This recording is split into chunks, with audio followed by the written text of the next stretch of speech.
বাড়ি থেকে পালিয়ে গেল।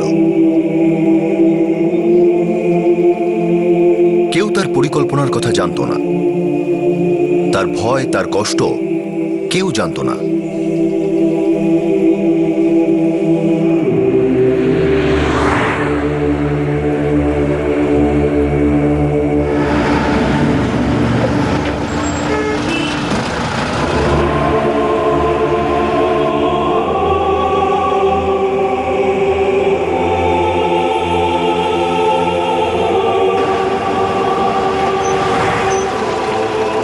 গীতার বয়স মাত্র 15 বছর, আর শুধু সেই জানতো যে কোথায় যাচ্ছে।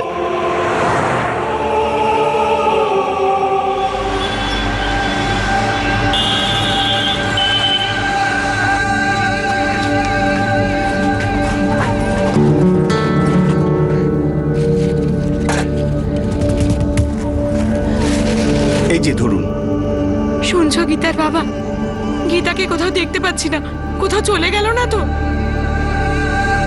এই মেয়েটা আমাদের প্রাণে মেরে ছাড়বে। দেখো, আমার তো ভয় করছে। পুরো একদিন হয়ে গেল আমাদের গীতা বাড়ি আসেনি। আমি তো গোটা পাড়া খুঁজে এলাম। কিছু করো। 2012 সালের 27শে সেপ্টেম্বর নতুন দিল্লির জাহাঙ্গীরপুরীর বাসিন্দা 15 বছরের গীতা বাড়ি থেকে পালিয়ে যায়। সবজি বেচে দিন গুজরানকারী বাবা মা চিন্তায় অস্থির হয়ে উঠেছিলেন। মেয়েটা নিখোঁজ হয়ে গিয়েছিল। কোথায় যেতে পারে, কি হতে পারে? একদিন কেটে গিয়েছিল, কিন্তু গীতার কোনো খবর ছিল না। গীতা কোনো আভাস না দিয়েই নিখোঁজ হয়ে যায়।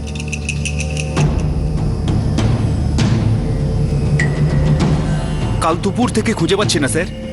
কিছু বলে বেরিয়েছিল? কিচ্ছু বলেনি স্যার, শুধু বললো বাইরে ঘুরতে যাচ্ছি, 10-15 মিনিটে ফিরে আসবো। এই এই দেখুন স্যার, এই এই এই আমার মেয়ে। ওর বয়স 15 বছর? হ্যাঁ হ্যাঁ স্যার, ছেলে মানুষ, খুব বোকা মেয়ে স্যার। ওর মাথায় কোনো সমস্যা ছিল না তো? না না স্যার, আমাদের গীতা তো সুস্থ সবল বাচ্চা একেবারে। কোনো প্রেমের চক্কর? না না স্যার, আমি বললাম না, ছেলে মানুষ, এইসব ব্যাপারও বোঝে না। দেখো, আমরা রিপোর্ট লিখে নিচ্ছি, কিন্তু কোনো জাদু কাঠি তো নেই আমাদের কাছে। একটু ধৈর্য ধরতে হবে। ওকে আমরা খুঁজে বার করব, চিন্তা করতে হবে না। একটু দেখবেন স্যার।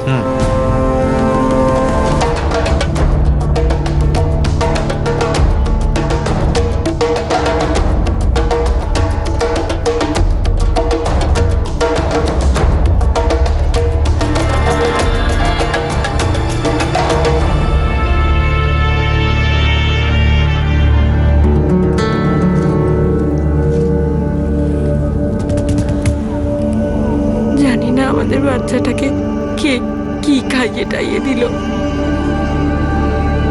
2 দিন হয়েছে, কিন্তু মনে হচ্ছে 2 বছর কেটে গেছে। কে জানে আমাদের মেয়েটা কোথায় চলে গেছে, কোথায় আছে, কি করছে।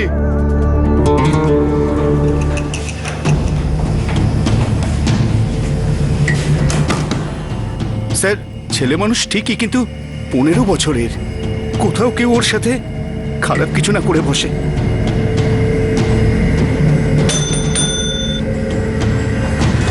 স্যার, দুবে গীতা মিসিং কেসটার কি হলো? এখনো তেমন কিছু পাইনি। স্যার, গীতা আমার সম্মান স্যার। যদি খারাপ কিছু হয়ে যায়, আমরা তো কাউকে মুখ দেখাতে পারবো না। আমরা গরিব স্যার, আমাদের সাহায্য করুন। যেমন কান্নাকাটি বন্ধ করো, আর নিজের স্ত্রীকেও তুমি সামলাও।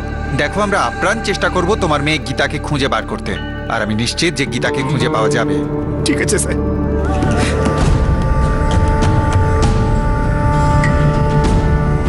পনেরো বছর বয়সটা খুব একটা সুবিধের নয়।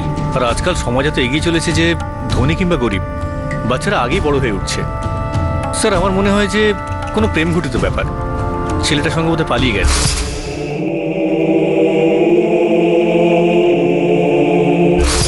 দুবে, তুমি একটা কাজ করো, গীতাদের পাড়ায় গিয়ে জিজ্ঞাসাবাদ করো। হয়তো ওর বাবা মার চোখের আড়ালে কিছু ঘটেছে। Yes sir.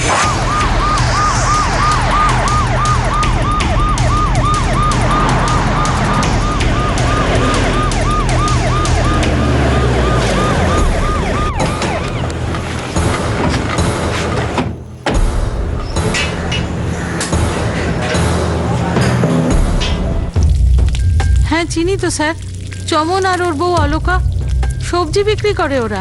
ওনাদের মেয়ে গীতা 3 দিন ধরে নিখোঁজ। হ্যাঁ শুনেছি স্যার। ওর কারোর সাথে কোনো প্রেম টেম ছিল? আরে সেটা আমি কি করে বলবো স্যার, কিন্তু আপনি জানেন স্যার ওই মেয়েটা গীতা আগে এখানে থাকতো না। তার মানে? মানে হলো গিয়ে এই চমন আর ওর বউ এখানে 6-7 বছর ধরে তো রয়েছে, তখন থেকে তো ওদের ছেলেকেই শুধু দেখেছি। কিন্তু এই যে মেয়েটার কথা বলছেন না গীতা, ও এখানে এসেছে 1 বছর কি 2 বছর হবে। তাহলে এর আগে ও কোথায় থাকতো? আরে এটা আমি কি করে বলবো স্যার, কলে জল নেওয়ার সময় অলোকাকে যদি কিছু জিজ্ঞেস করি ও তো মুখ ঘুরিয়ে চলে যায়। আর ওর স্বামী ও তো কারোর সঙ্গে কথাবার্তাও বলে না, খুব অদ্ভুত দুজনে। এই কেসের প্রথম সূত্রের আভাস পাওয়া গিয়েছিল গীতা মিসিং কেস। এটা কি আদৌ কোনো সহজ মিসিং কেস ছিল? দেখতে দেখতেই চমকে দেওয়ার মতো সূত্র উঠে আসতে লাগলো। এই কেসের চরিত্র প্রতিটা সূত্রের সঙ্গে বদলাতে লাগলো।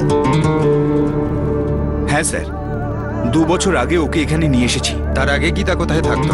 নিজের ঠাকুমার কাছে, মানে আমার মায়ের কাছে, গ্রামে। কোথায় তোমার গ্রাম? মেরঠের কাছাকাছি স্যার। ওকে গ্রাম থেকে এখানে এনেছিলে কেন? স্যার আমার মেয়ে লেখাপড়ায় খুব ভালো। আমরা গরিব লোক তো, তাই ভাবলাম গয়নাগাটি তো বানাতে পারবো না, তাই দিল্লির বড় স্কুলে পড়াবো। কোথাও একটা ভালো চাকরি পেয়ে যায় তো আমাদের জীবনটাও পাল্টে যেতে পারে। নিজের গ্রামে ফোন করে খোঁজ নিয়েছো? ওখানে আবার ফিরে যায়নি তো? স্যার গ্রামে আমার মায়ের কাছে কোনো ফোন নেই, কিন্তু হ্যাঁ গীতা যদি ওখানে পৌঁছতো তাহলে মা গ্রামের প্রধানের কাছ থেকে নিশ্চয়ই আমাকে একটা ফোন করতো স্যার। ইয়া ওকে স্যার, সেটা গড়বড় আছে। গীতার বাবা বলছিল যে ও মেয়েকে এখানে পড়ানোর জন্য নিয়ে এসেছিল, যাতে ও ওকে ভালো স্কুলে ভর্তি করতে পারে। কিন্তু এখন কনস্টেবল ভগবান দাস এনকোয়ারি করে দেখছে যে মেয়েটা এখানে স্কুলে যেতই না। চমন মিথ্যা কথা বলছে, কিছু লুকোচ্ছে। আমার প্রথমেই সন্দেহ হয়েছিল ওর বাবা মায়ের বয়ানটা ঠিক মতো মিলছিল না।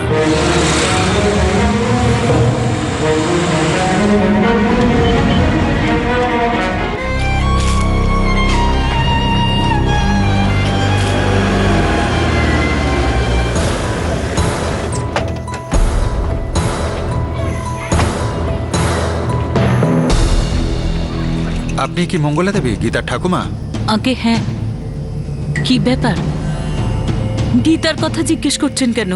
আরে কি হয়েছে আমার গীতার? গীতার কি হয়েছে তা তো আমরা জানি না, কিন্তু দিল্লিতে আপনার ছেলে চমনের বাড়ি থেকেও পালিয়েছে গত 3 দিন আগে।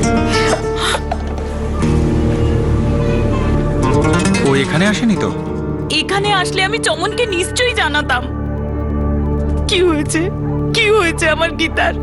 না ওই ছোটবেলা থেকে আপনি ওকে কোলে পিঠে করে মানুষ করেছেন, তাই ভাবলাম হয়তো আপনার কাছে এসেছে। চমনকে আমি বলেছিলাম ওকে নিয়ে যাস না, এখানে পড়ছিল, আনন্দে ছিল, শুনলো না, নিয়ে গেল দিল্লিতে। এমন কি আছে দিল্লিতে আমার সোনা? চুপ কর সোনা, চুপ কর। আরে এমন কি আছে দিল্লিতে যে ওকে নিয়ে যাচ্ছিস তুই? আরে মা, এটা কোনো কথা হলো? তুমি দিল্লির স্কুলগুলো দেখেছো? আর ওখানকার বাচ্চারা এত এগিয়ে যায় যে ওরা দুনিয়াটাকে মুঠোয় পড়ে নেয়। কম্পিউটার সবকিছু আছে ওখানে। কম্পিউটার তো আমাদের স্কুলেও আছে বাবা, আর আমার এখানেই ভালো লাগে, ঠাকুমার কাছে। মা একবার তুই দিল্লিতে গিয়ে থাকতে শুরু কর, একটা বড় স্কুলে ভর্তি হতেই এত চালাক হয়ে যাবি যে সবাইকে পেছনে ফেলে তুই এগিয়ে যাবি। কিন্তু আমি ঠাকুমাকে ছেড়ে যাব না। দেখ মা, 13 বছর তো থাকলি ঠাকুমার সাথে, কয়েক বছর পর তো তোর বিয়েও হয়ে যাবে, তুই শ্বশুর বাড়ি চলে যাবি, কয়েকটা বছর তো মা বাবার সঙ্গে একটু কাটা। তুই যে আমাদের একমাত্র মেয়ে।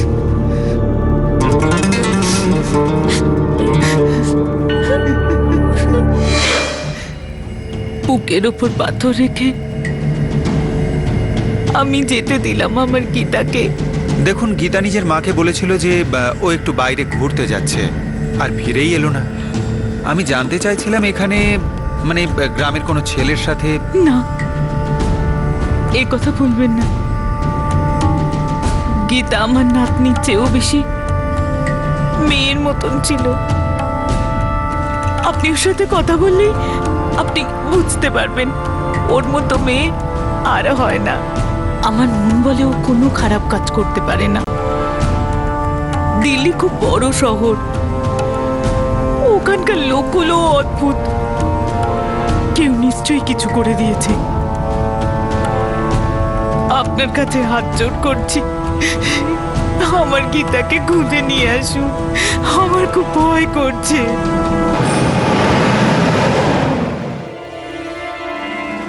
একটা সোজা সাপটা 15 বছরের মেয়ে বাড়ি থেকে পালিয়ে গেল।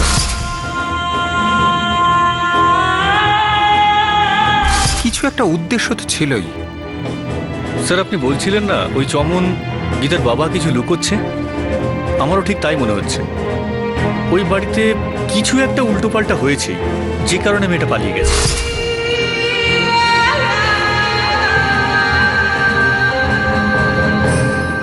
একটু চালাকি এবার আমাদেরও দেখাতে হবে।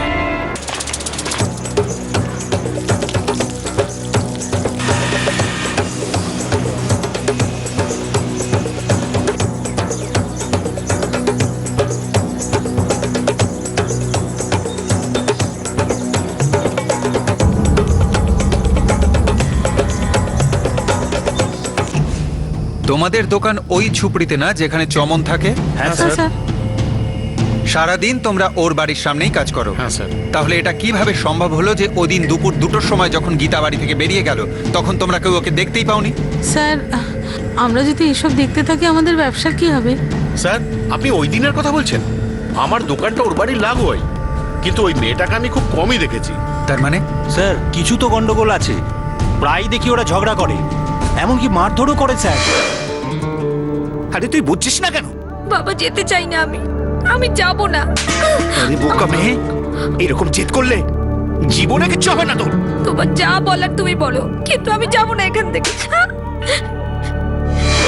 ঠিক কি হয় সেটা জানি না, তাই আপনাকে কিছু বলতেও পারছি না। আপনি জোর করছেন তাই আপনাকে বলছি। কে? তাড়াতাড়ি বলো। ওই মেয়েটার কারোর সাথে চক্কর ছিল, এটা শুনেছি। সবে 3 দিন হয়েছে বাড়ি আসেনি, আর তাতেই রিপোর্ট লিখিয়েছে। ও তো মাসের পর মাস বাড়ি আসে না, আর যখন ফিরে আসে তখন মারপিট, গালিগালাজ এইসব চলে।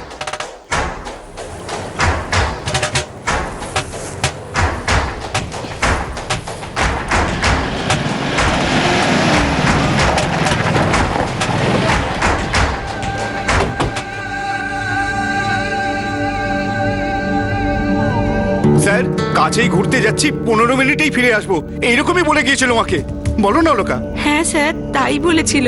গীতার বাবা ঠিকই বলছে। ভালো লেখাপড়া করাবে বলে ওকে গ্রাম থেকে দিল্লিতে নিয়ে এসেছিলে না? 2 বছর কেটে গেছে, অথচ এখনো কোনো স্কুলে ভর্তি করাওনি তুমি। আমার মেয়ের মাথা ঘুরে গিয়েছিল স্যার। দিল্লি শহরে আসতেই লেখাপড়া একদম শিখেই তুলে দিয়েছিল। রোজ এই ব্যাপারটা নিয়ে আমাদের বাড়িতে ঝগড়া হতো স্যার। আমি গীতাকে বোঝাতাম, স্কুলে যা, লেখাপড়া কর, বড় হ, কিন্তু না, জেদ করতো। পড়াশোনায় মনই ছিল না স্যার। মনটা অন্য কোথাও দিয়েছিল নাকি? চমন সিং, তোমার 15 বছরের মেয়ে বাড়ি থেকে পালিয়ে গিয়েছে, আর তুমি কারণটা ভালো করেই জানো। তাও আমাদের সামনে তুমি নাটক করছো। পরিষ্কার করে বলো ব্যাপারটা কি? না না স্যার, গীতা বাড়ি থেকে পালাতে পারে না। আমাদের মেয়ে ওই ধরনের নয় স্যার। কিছু একটা করুন, আমি আপনার কাছে হাত জোড় করছি। দেখো, আমাদের এমন অর্ধেক কথা জানালে মেয়েকে আর পাওয়াই যাবে না। যত দিন বাড়বে ব্যাপারটা ততই ঘোরালো হয়ে উঠবে। শেষবার জিজ্ঞেস করছি, ওর কি কোনো ছেলের সাথে প্রেম ছিল?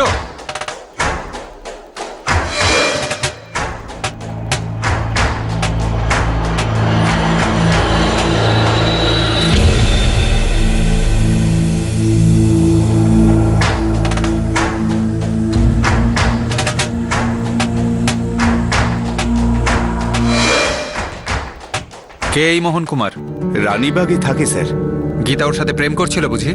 সেটা আমি জানি না। ওর সাথে কিভাবে দেখা হয়েছিল? কে এই লোকটা? রোজ আমার কাছে আসতো স্যার, সবজি কেনার জন্য। মনে হয়েছিল ভালো লোক। গীতার সাথেও কথা টথা বলতো। গীতাও ওর সাথে হেসে কথা বলতো। ওর বাড়িতেও যেত স্যার। বাড়িতে? একা? না, ওর বাড়ির লোকও থাকতো। ও এমনটাই বলতো। গীতা ওখানে প্রায়ই যেত। এখন মোহন কুমারকে কোথায় পাওয়া যাবে? জানি না স্যার, ওর বাড়িতে তালা ঝুলছে আর মোবাইলটাও বন্ধ। ওর নাম্বার দাও। হ্যাঁ হ্যাঁ, 444। আপনার দ্বারা ডায়াল করা নম্বরটি এই মুহূর্তে সুইচ অফ করা আছে। সুইচ অফ করা আছে। রানীবাগে ওর বাড়িটা কোথায়? শ্রীনগর কলোনি 3 নম্বর গলি, বাড়ির নম্বর 769।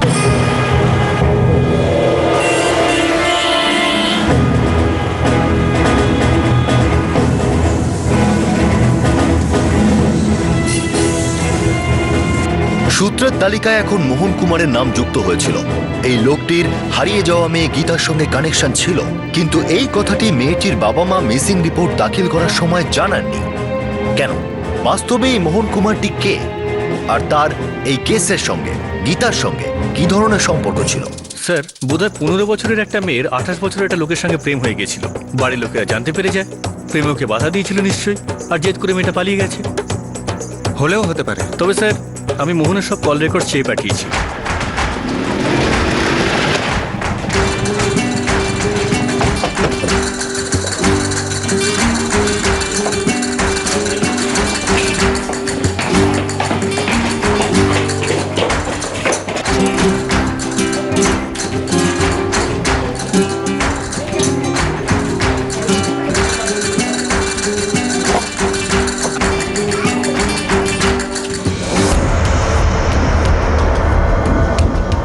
মোহনের ফ্যামিলি কোনোদিনই এখানে ছিল না স্যার। ও একাই থাকতো এখানে, আর 2 দিন ধরে জানিই না কোথায় গেছে। ওর ফ্যামিলি অন্য কোথাও থাকে বোধহয়, বউ বাচ্চা। যতদূর আমি জানি ওর এখনো বিয়ে হয়নি। আর যদি বলেন ওর পরিবারের কথা, বাবা মা ভাই বোন, তো ওরা আজ পর্যন্ত এখানে আসেনি স্যার।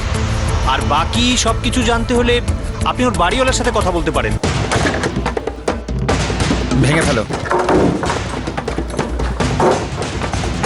ভালো করে সারা ঘরে তল্লাশি নাও।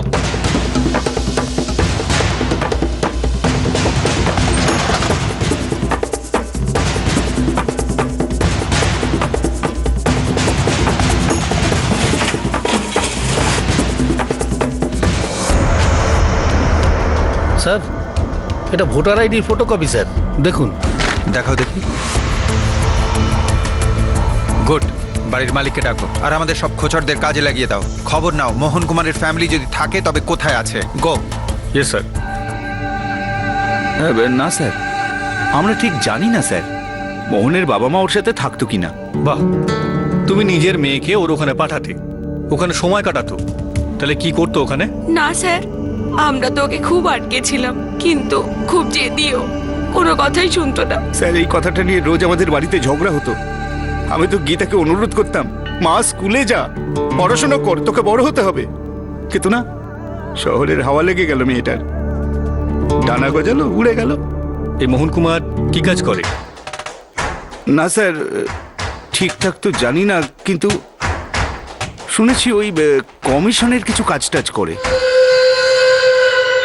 কি কাজ করে সেসব তো জানি না স্যার, শুধু না চাইতে মাসের শেষেই ভাড়াটা দিয়ে যেত। কবে থেকে রয়েছে? সামনের মাসে এই 1 বছর পূর্ণ হয়ে যাবে। ওর ফ্যামিলি কোথায় থাকে? ফ্যামিলির ব্যাপারে স্যার আমি কিছু জানি না, এখানে তো একাই থাকতো, হতে পারে ফ্যামিলি অন্য কোথাও থাকে। আমি শুধু চাই আশেপাশে কারুর সাথে ঝগড়া না করুক, আর সময় মতো ভাড়াটা দিয়ে দিই। স্যার, মোহনের ফোন এখনো বন্ধ রয়েছে, কিন্তু ফোন রেকর্ডস 1 ঘন্টার মধ্যে আমাদের হাতে চলে আসবে। 28 বছরের একটা লোক 15 বছরের একটা মেয়েকে ফুসলালো আর তাকে নিয়ে পালিয়ে গেল। স্যার, একটা ব্যাপারে খটকা লাগছে, মেয়েটা 2 বছর ধরে এখানে রয়েছে, আর চমনও মোহনকে ভালো করেই চেনে। তাহলে মেয়েটা এখনই পালিয়ে যাওয়ার সিদ্ধান্ত নিল কেন? বা মোহনও ওকে নিয়ে এখনই পালাবার কথা কেন ভাবলো?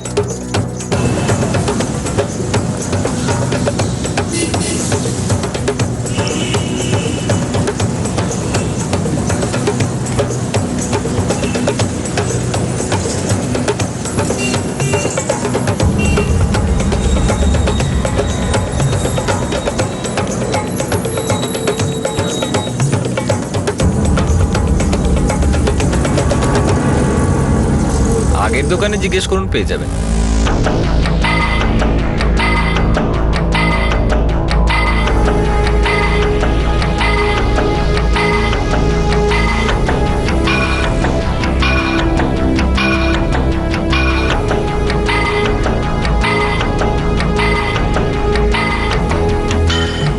স্যার, মোহনের সেলফোন রেকর্ডস আমরা পেয়ে গেছি।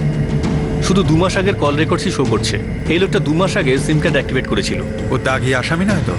দেখা গেল প্রতিটা অপরাধের জন্য আলাদা আলাদা সিম ব্যবহার করে। স্যার, ফটোগ্রাফার ডিটেলস আমি সব থানায় পাঠিয়ে দিয়েছি। তবে লাস্ট সেলফোন লোকেশন ছিল মুরাদাবাদ। 27 সেপ্টেম্বর 2012 মুরাদাবাদ। গীতাও 27 তারিখে নিখোঁজ হয়েছিল।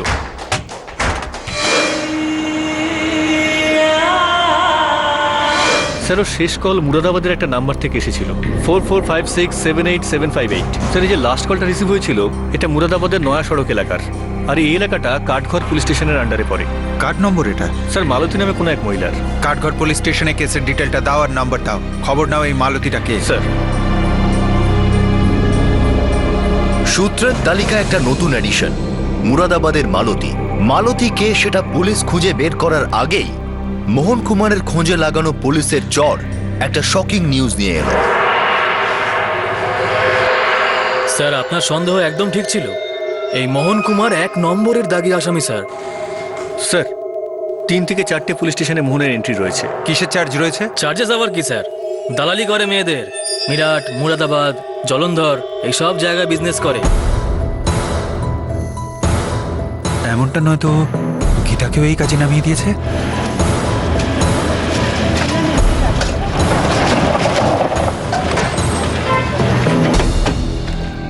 কি এটা আপনি কি বলছেন স্যার?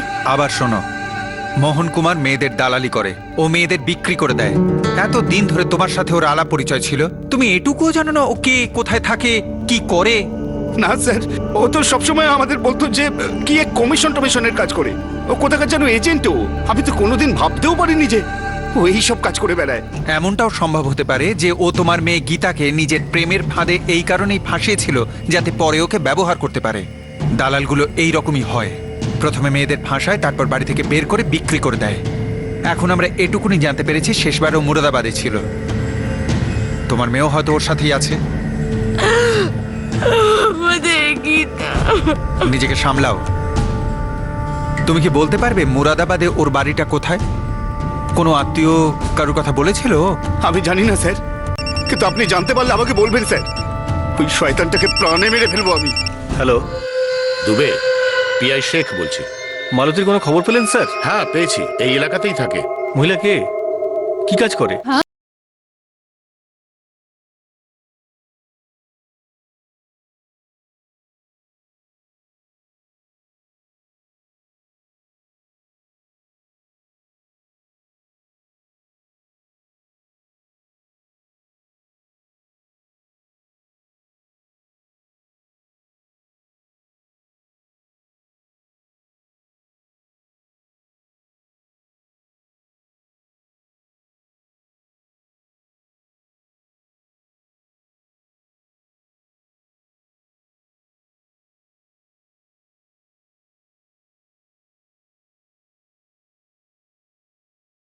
অনেক হয়েছে, বিনা পয়সার মুজরো অনেক দেখেছো। যার যার কাছে মাল্লু আছে নিজের নিজের ফুলটু শিখে বেছে নাও আর কাজ শুরু করে দাও। আর বাকি সব ফালতুরা কেটে পড়ো, জায়গা খালি করো।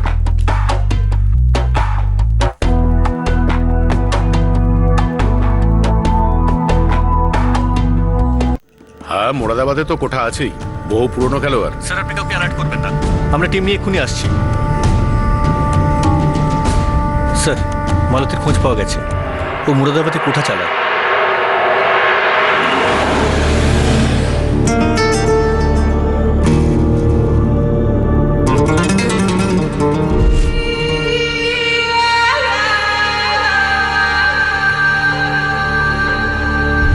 হে ভগবান, এসব কি হলো আমাদের মেয়ের সাথে? আমার ওকে একা ছাড়াটাই ভুল হয়েছে।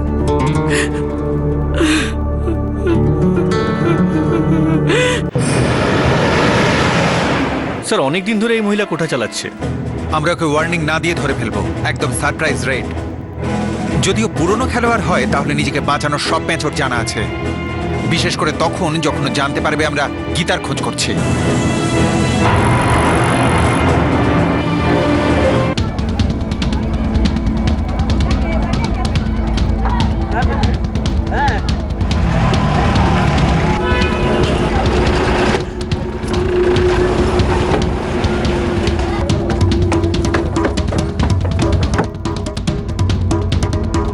মালতী কোথায়? ওই যে ওই দিকের ওই ঘরে।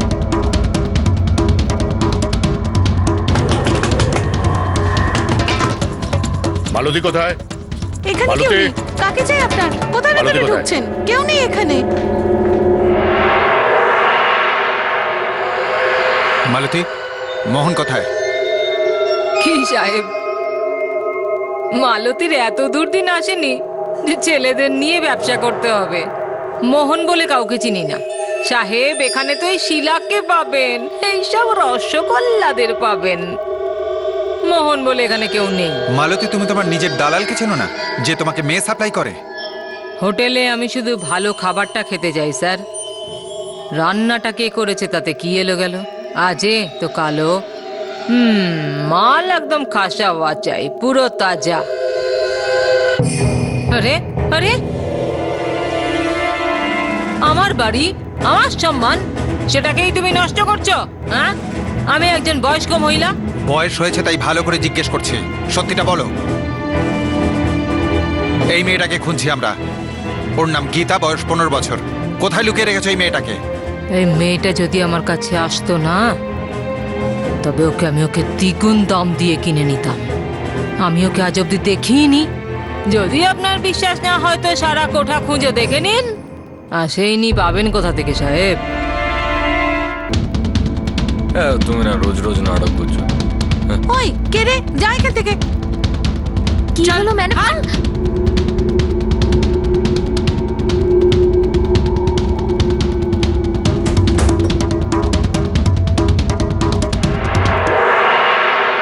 না স্যার, গীতাকে কোথাও পেলাম না। হ্যাঁ স্যার, পাইনি। কি সাহেব, বলেছিলাম না আমি, ওই মেয়েকে এখানে পাবেন না। মালতী, মোহন কুমারের ঠিকানাটা দিয়ে দাও। হয় গীতাকে দাও, নয় মোহন কুমারকে। শিগগির দিয়ে দাও। সাহেব, আমি কোনো মোহনকে চিনি না। তুমি মোহনকে চেনো না? বললাম তো না। তাহলে তুমি আমাকেও চেনো না। দেখি কতদিন তোমার এই নাটকটা চলে। নিয়ে চলো একে। আরে সাহেব, আমার মেয়েদের সামনে আমার সম্মানটা ধুলোয় মিশিয়ে দিও না। টানতে টানতে নিয়ে এসো ওকে। আরে সাহেব, অনেক বড় বড় লোকেরা এখানে আসে, তারা কিন্তু সহ্য করবে না মালতীর সাথে এমন অসভ্যতা। বলে দিচ্ছি, চলো সব শেষ করে দিল আমার ব্যবসার দিব্যি সাহেব। দেখবেন আমি কি করি, ছাড়বো না আমি। আরে ধাক্কা কেন মারছো?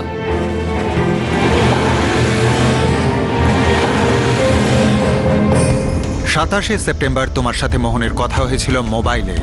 সেই দিন থেকে গীতা নিখোঁজ হয়। 15 বছরের মেয়ে গীতা মালতী। মালতী, এইবার আমি 3 গুনব। এর মধ্যে যদি না বলো গীতা কোথায়, তাহলে এরা দুজন মিলে তোমার শরীরের হাড় ভেঙে গুঁড়ো করে দেবে।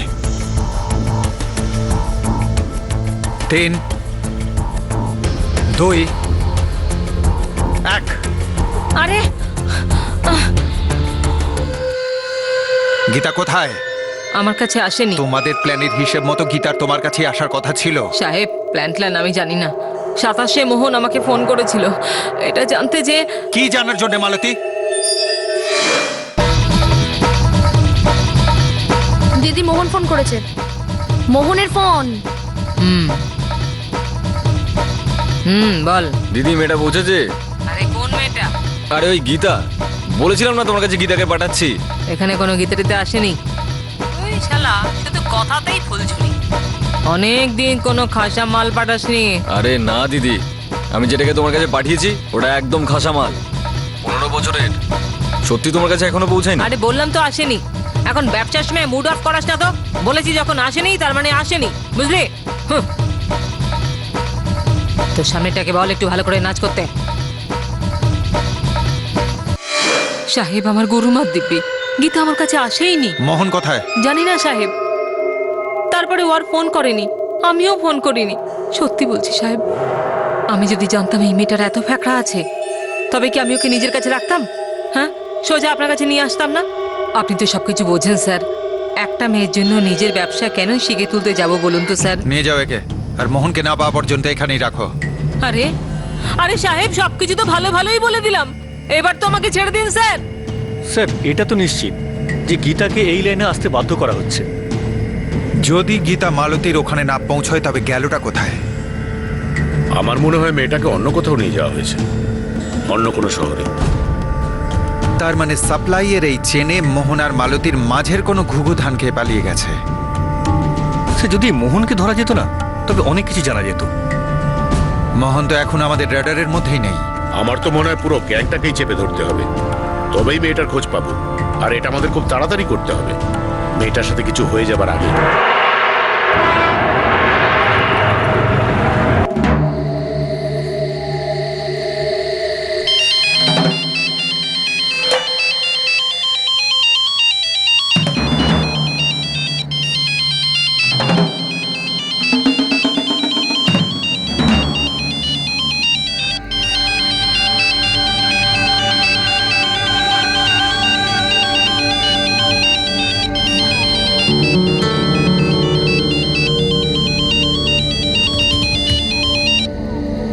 হ্যালো, চমন, মোহন বলছি।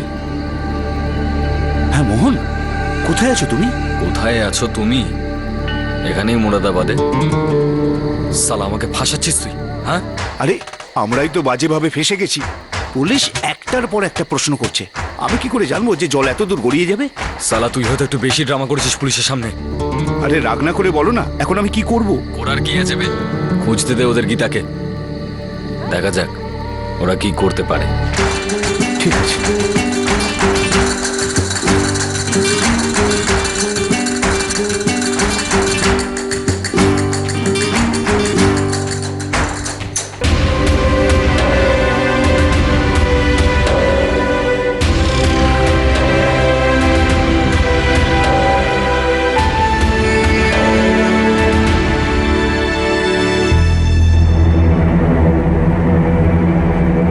এটা কেমন ধরনের খেলা চলছিল?